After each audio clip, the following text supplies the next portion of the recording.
Hi everyone.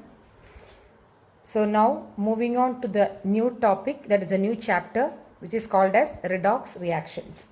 Okay, you have already know what is a redox reaction. You have studied in smaller classes what is a redox reaction. Redox reactions means nothing but oxidation and reduction takes place simultaneously is called as a redox reaction, isn't it? So a number of phenomena, for example, both physical as well as the biological, are also concerned with the redox reaction. Okay, so now we will move on to what is oxidation and then what is reduction as we have studied in smaller classes. Okay, so you know oxidation means what? Oxidation means addition of oxygen or removal of hydrogen, or you can say removal of electrons. In terms of electronic oxidation, you can say oxidation is something in which there is a removal of electrons. We will see in detail. Now reduction means what? Reduction means addition of hydrogen. In terms of hydrogen, reduction means addition of hydrogen, then removal of oxygen and gain of electrons. Oxidation is removal of electron, whereas reduction is gain of electron. Correct. This is the explanation, or this is something which I have studied in the smaller classes. But we can say oxidation is not only the addition of oxygen but also other electronegative element. You know, oxygen is an electronegative element, right? So we can say you are in 11th standard, no? So you can have a broader thing or broader idea of oxidation. What all types we can say oxidation? Not only the addition of oxygen, also addition of other electronegative elements like fluorine, chlorine, sulfur, etc. Clear? So we can say, for example, Mg is a metal with fluorine. It will form magnesium fluoride. So addition of this electronegative element. For example, if you say the oxidation in terms of oxygen, you can say Mg plus O giving MgO2. Isn't it? So if it is an oxidation reaction, you can say Mg plus O2 giving MgO. Okay, that is 2MgO, 2Mg. So this is in terms of oxidation. But when you talk about other electronegative elements, that is fluorine, chlorine, sulfur, etc., you can also say that it is a type of oxidation. So not only oxygen but other electronegative elements like fluorine, chlorine, sulfur, etc., that also makes sense of what is oxidation. So magnesium plus chlorine, magnesium chloride, isn't it? So magnesium plus sulfide, magnesium sulfide. Okay, or we can say oxidation is the removal of hydrogen, isn't it? In the first itself we can say, we said that addition of oxygen, or you can say what? Addition of other electronegative elements. Oxygen is an electronegative element. So other electronegative elements addition is also called a type of oxidation. Okay, now removal of hydrogen. Removal of hydrogen is also what? Is also oxidation, but not only the removal of hydrogen, but a removal of electropositive element. Electropositive element means what? Electropositive means metals. That is one example is given. See, K4FeCN 6 times is a complex, potassium ferrocyanide. When it treats with hydrogen peroxide, H2O2, one potassium is replaced. That means one electropositive element is removed. So in that case also, you can say this reaction is a oxidation process. So is it clear? So we can have a general idea of what is oxidation. See, oxidation means it can be an addition of oxygen as well as the addition of an electronegative element. Is it clear? In the same way, you can say oxidation as removal of hydrogen or removal of electropositive element. Clear? Okay. So when you know this, you can say, in analogy to this, you can say the reduction also as, reduction is removal of oxygen. So not only oxygen, you can say the removal of any electronegative element like fluorine, chlorine, sulfur, etc. Clear? And in the same way, we said oxidation, reduction is the addition of hydrogen. You can also say that it is the reduction of electropositive element. Clear? So hope you have get a broader perspective or broader idea of what oxidation and reduction is. Clear? Okay. So you can say, or you can define oxidation or reduction in terms of electropositivity as well as the electronegativity. Clear? Okay. Now we will see, for example, I am giving you an example like, see, in the case of, we have said that, see, reduction means a removal of oxygen or electronegative element. So we will see an example in that case. Okay, see, listen. In this case, for example, in HGO, the first reaction is HGO on heating giving 2Hg plus O2. Now, in this example, this is a reduction process. Why? Because it is the removal of oxygen. See, the oxygen is removed and mercury and oxygen is formed. So, removal of oxygen, this is a reduction process. So, is it clear? So, this is a reduction process. Now see the second example, FeCl3 plus H2 giving FeCl2 plus 2HCl. Now here what happens? Here the removal of an electronegative element, that is chlorine. See, one chlorine is removed from this FeCl3 and it forms FeCl2 plus HCl. So this is also a reduction in terms of a removal of an electronegative element. So clear? Okay. Now coming to the third example, that is addition of hydrogen. See, addition of hydrogen is alkene. On addition of hydrogen will give you alkane. Correct. Now what is this? This is ethene.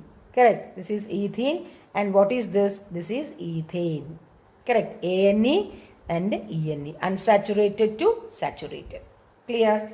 And the last example, if you see, HgCl2 plus SnCl2 will give you Hg2Cl2 plus SnCl4. See, here it is the addition of mercury. It is the addition of mercury. So this is an example of an addition of mercury or a metal to the, and we can claim this as a reduction process. So clear? So this is about an introduction for oxidation and reduction in terms of electropositivity and electronegativity, and also the addition of oxygen as well as the addition of hydrogen. Clear?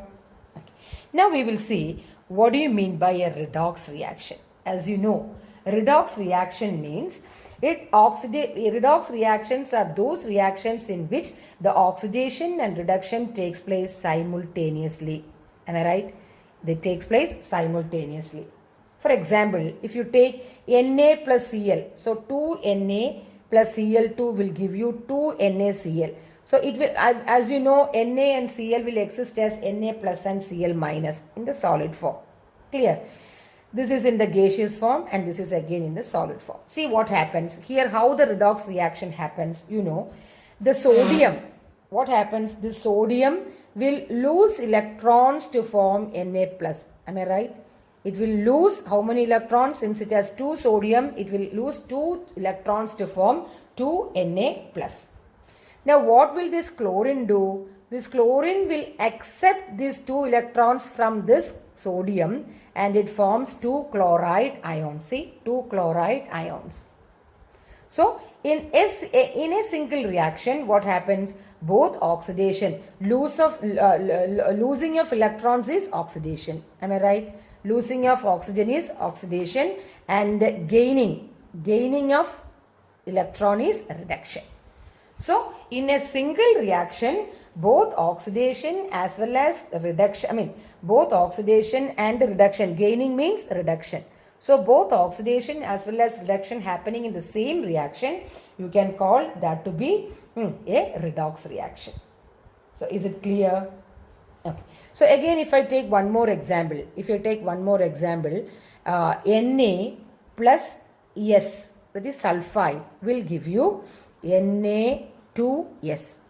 So 2 means balancing it is 2. So 2Na plus S giving Na2 plus, because Na is only unipositive, S is 2 minus. So what happens? Na will lose electron, so oxidation happens, and sulfur is gaining electron, so reduction happens. See? So both oxidation as well as reduction is happening in the same reaction. We call that reaction to be what? A redox reaction. But you know, in this type of reactions, the redox reactions where both oxidation and reduction takes place simultaneously, what happens is, see, this is oxidation part, right? Na giving Na plus is the oxidation half, and sulfur giving sulfide minus ion is the reduction part. Isn't it? So these two we call it as, you can call, there are two half cells. What do you mean by half cells? Half cells means one is oxidation half cell, isn't it? One is oxidation half cell and other is the reduction half cell. See, that means half cell means, oxidation half cell means only oxidation takes place, and reduction half cell means that. So in a redox reaction we can say that there are two types of half cells are there. One is the oxidation half cell and other is the reduction half cell. So is it clear? Okay. Now we will move on to a term which you all know. Now you know what is oxidation, isn't it? Now what is oxidation? Oxidation in terms electronically we can say that losing of electrons or loss of electrons. Correct. Now what is reduction? Reduction means gain of electrons, isn't it? Gain of electrons. Now tell me, what do you mean by oxidizing agent? Oxidizing agent. Oxidizing agent is also called as oxidants. See, oxidizing agents are reverse of this.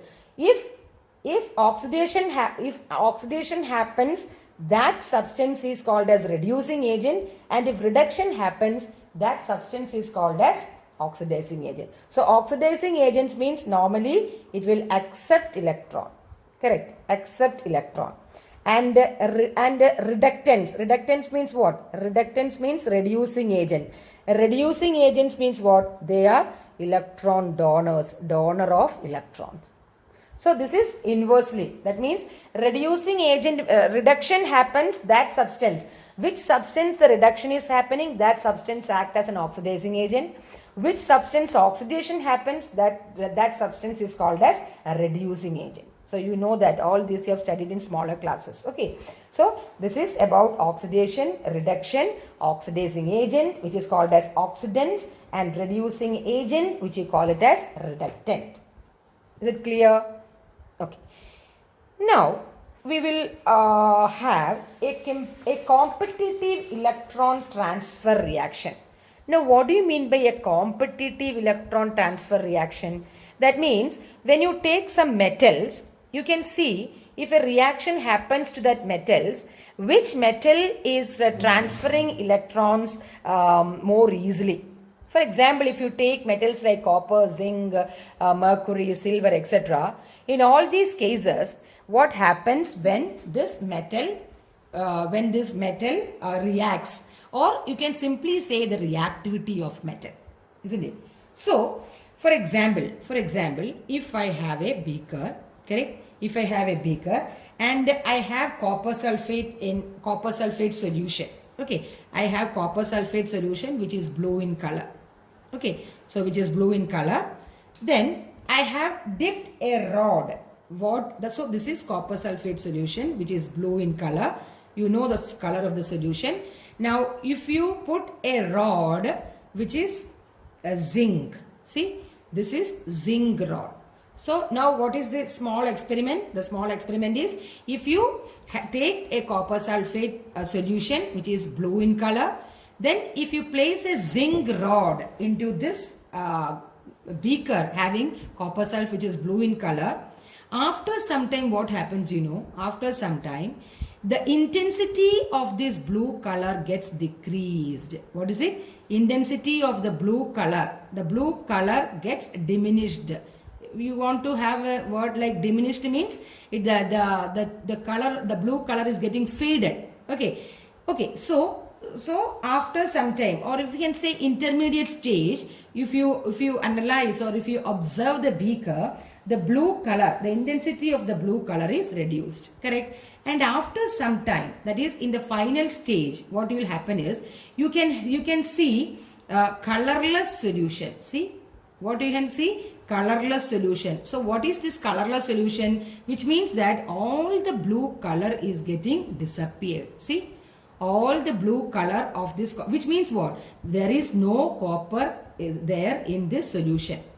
Is it clear? So at the end, or if I say it is the final stage, you can say a colorless solution. But one more observation you can see is, in this zinc rod, this is zinc rod, right? This is zinc rod, the copper gets deposited. See, the copper gets deposited, which means you can say brown flakes in this zinc rod. That means copper gets deposited. So actually, what is the chemistry behind this? Now, if you have a copper sulfate solution which is aqua, you know it contains what? It contains Cu2 plus ion and SO4 2 minus ion, correct? Now what happens? This blue color diminished means the copper sulfate is getting away from the solution and gets starting deposited on the zinc rod. Am I right? That is why the copper 2 plus ions present in the solution is getting deposited. And at the final stage, what happens? All the Cu2 plus is getting deposited on the zinc plus, making the solution colorless. Correct? Okay. Now, if hydrogen sulfate gas is passed through this colorless solution containing Zn ions, now you can have white zinc sulfate, which can be seen on making the solution with the ammonia. So, if you want to know that this solution is colorless, and if we want to know whether the zinc Zn2 plus, so what happens here, the zinc Zn2 plus is going into the solution. See, here what happens, the copper is getting into the rod and Zn is getting outside. That means here there is oxidation and reduction takes place in the same this thing. Now, if you want to check whether the Zn2 plus solutions is there in this colorless solution, or the colorless solution is due to the zinc ions which is present in this solution, you can add, or if you add hydrogen sulfate solution, the zinc will form zinc sulfide, and if you treat it with ammonia, you will get zinc sulfide. Okay, you can see the color of the white zinc sulfide. Okay, the appearance of white zinc sulfide can be seen on making the solution with the ammonia. So you can say the presence of zinc sulfide is there in the solution and copper is not in the solution. It is getting deposited at the zinc rod. Clear? So I can write a reaction, an equilibrium reaction between these two. That is, see, I can write Cu2 plus, correct, plus Zn. Or I can say Zn plus Cu2 plus will give you, correct, Zn2 plus plus Cu. See, this is the equation we are getting in this experiment. Correct. Which means zinc is a solid, then copper sulfate which was aqueous, then zinc ions are again aqueous, and the copper is solid. Now what happens? See, now listen carefully. In this reaction, the zinc is, see, the two half cells are there. If I write the oxidation half cell, Zn is getting into Zn2 plus, correct? That means loss of electrons. So what it happens? This is oxidation. Am I right? Oxidation.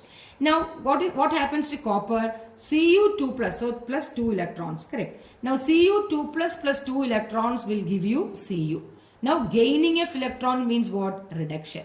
See? So in this reaction, both oxidation and reduction takes place simultaneously. So which you call it as what? Which you call it as redox reaction. Clear? Which you call it as redox reaction. So there is a gaining of electron here and there is a losing of electron here. Clear?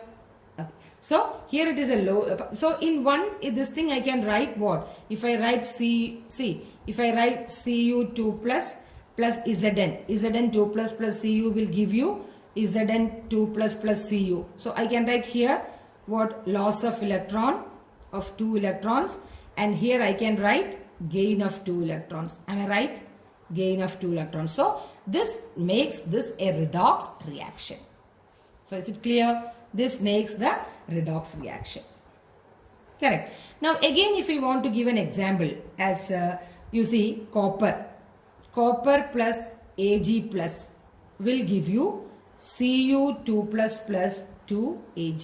See, In this reaction also, it's a redox reaction. That is, both oxidation and reduction takes place simultaneously. We will see. See, in this case, copper is getting oxidized. See, oxidized means what? Oxidized means loss of 2 electrons. Correct? Loss of. Ag is means Ag is plus. Ag will form Ag plus will form Ag. That means gaining of 2 electrons. That is why gaining of 2 electrons means 2 Ag plus. Correct? Because copper is losing 2 electrons. That 2 electrons should be gained by silver ions. But silver ions, since the valency is 1 silver ions can only take 1 electron. But here there are 2 electrons. So there is a need of 2 Ag plus. That is why we wrote Cu plus 2 Ag plus will give you Cu2 plus 2 Ag.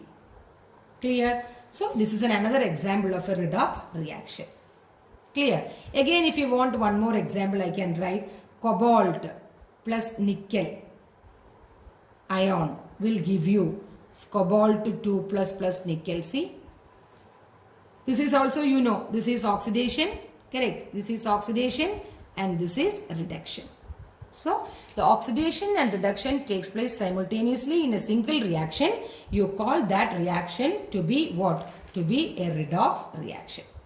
And if you examine the reactivity, the metal activity series, if you are remembering, you know here, we have seen 3 equations, right? 3 reactions. That is copper plus zinc giving Zn2 plus copper. In this case, you know, zinc is more reactive, electropositive, because it loses electrons. But in this reaction where copper plus silver giving copper ions, copper is more reactive, isn't it? Copper is more reactive. And the other case, you know, cobalt is more reactive. So if you come across with this reactivity series, metal activity series, in this case we can say the zinc is more reactive than copper, which is more reactive than silver. I can very well say this, correct? That is, zinc is more reactive than copper, which is more reactive than silver. Correct? So this is why we call there is a competition.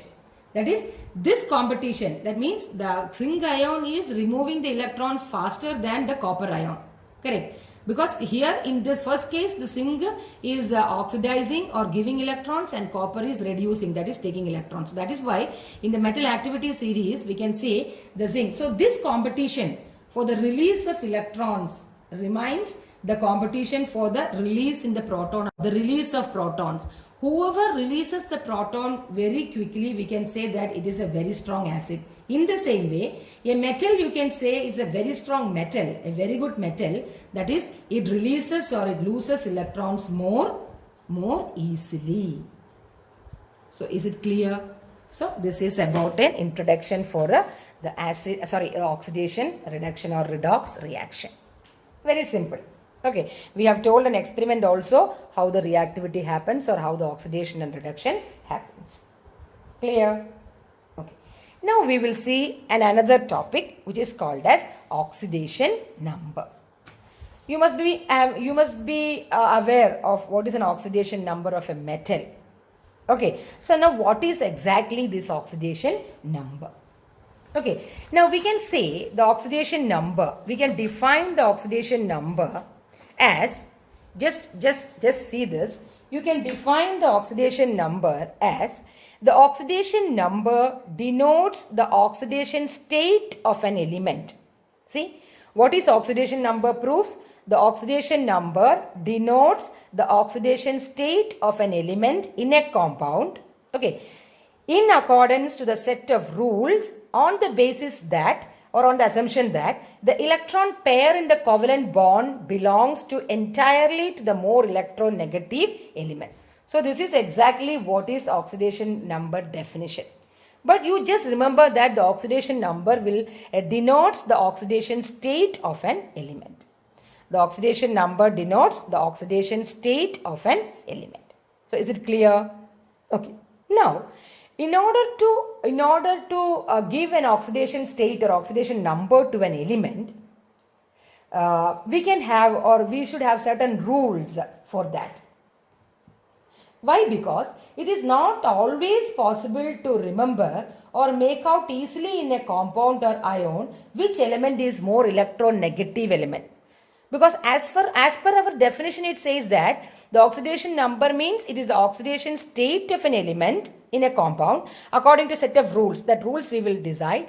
Then on the basis that the electron pair in the covalent bond belongs entirely to a more electronegative element. So at all times we cannot predict which is more electronegative than other.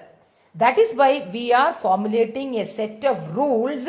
We are formulating a set of rules for finding out the oxidation number.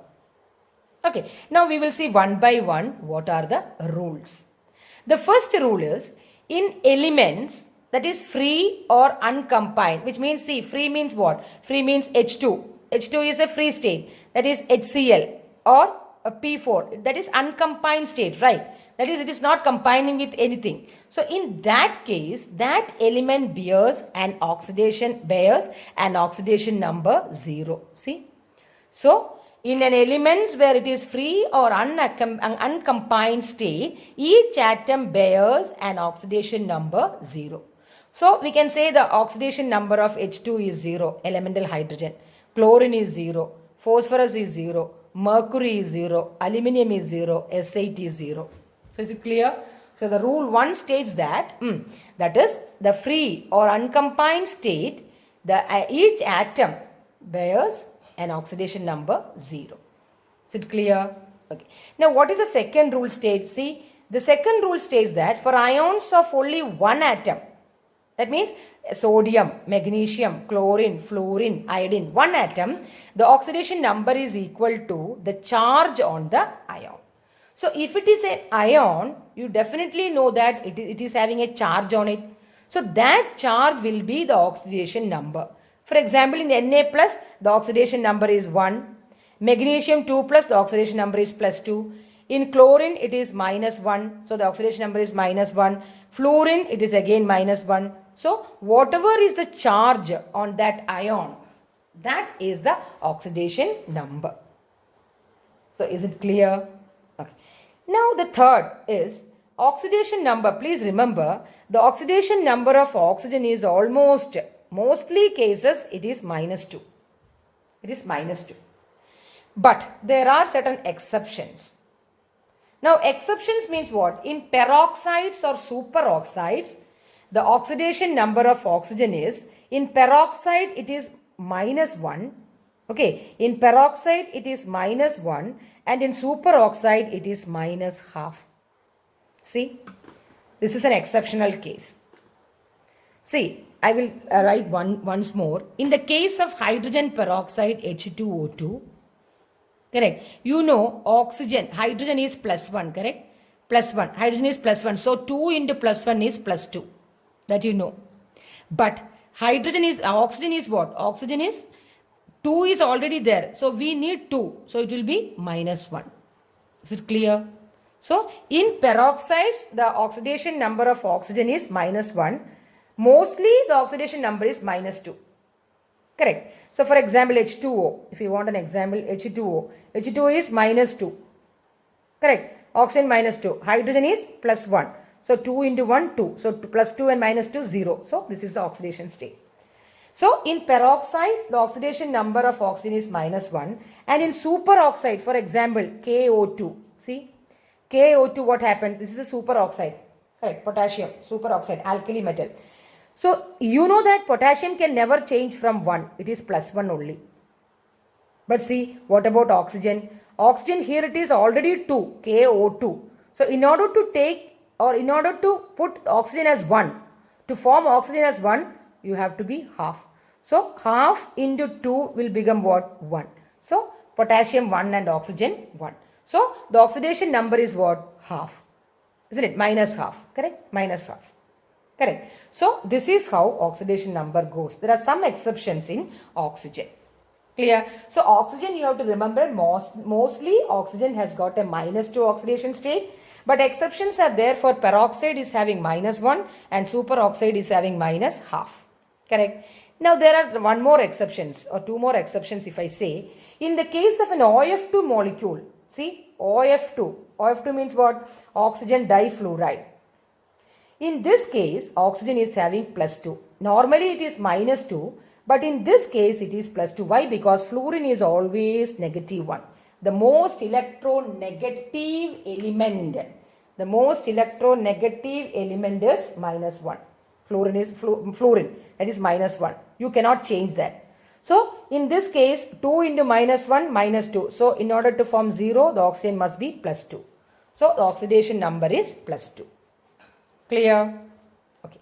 Now, in this case, O2F2, dioxygen difluoride or oxygen fluoride, the oxygen is plus 1 because you know F is always minus 1. So, 2F, that is 2 into minus 1 is minus 2. Correct? Minus 2. Now, oxygen is, it should come plus 2. So, oxygen is 2. 2 into plus 1 is plus 2. So, minus 2 and plus 2 got cancelled. So, this will become 0. So, the oxidation number of O is plus 1 in O2F2. So, see how many oxidation states are there in oxygen? Minus 2. It can be minus 1. It can be minus half. It can be plus 2 or it can be plus 1. That is why we have set oxygen as a exceptional case. Clear? Okay. Now the next is oxidation number of hydrogen. As you know, it is always plus 1. Here also we can say it is plus 1. Correct? This is plus 1.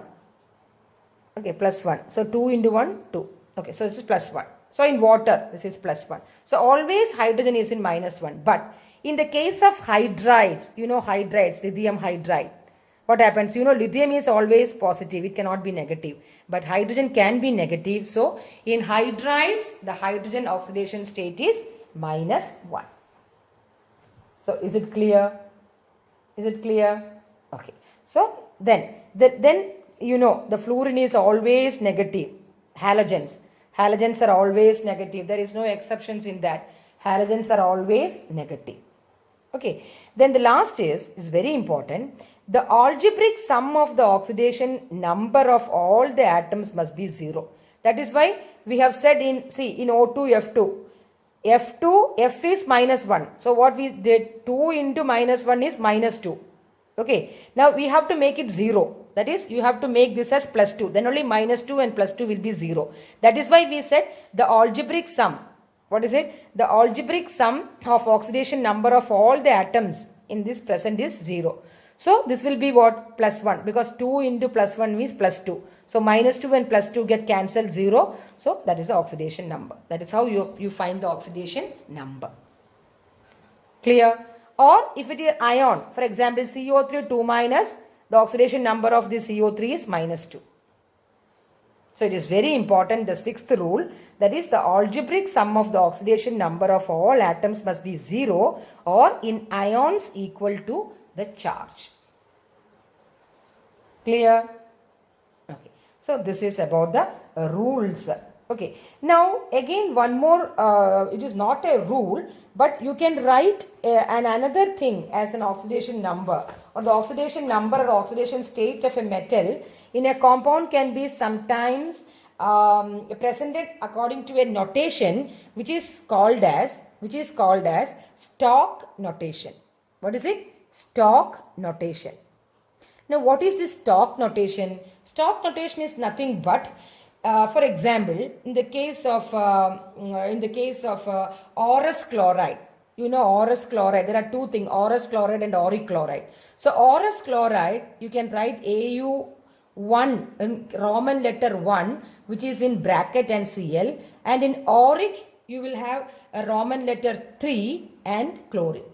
So, this is called as a stock notation. That is, the oxidation number or oxidation state is represented in a Roman numeral within the brackets. So, that is stock notation.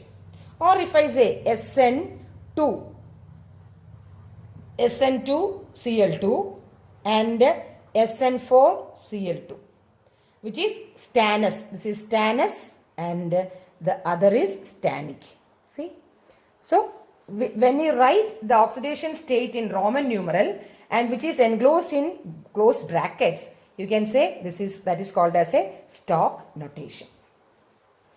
So, is it clear? Okay. So, you know now oxidation. a reduction, oxidizing agent or oxidant, reducing agent or reductants, and also the redox reaction. Okay. Now, in the next session, we will move on to the types of redox reaction. There are 4 or 5 types of redox reactions. You can see how you will go for the oxidation number of that. Correct. So, types of redox reaction we will see in the next class. So, till then, thank you.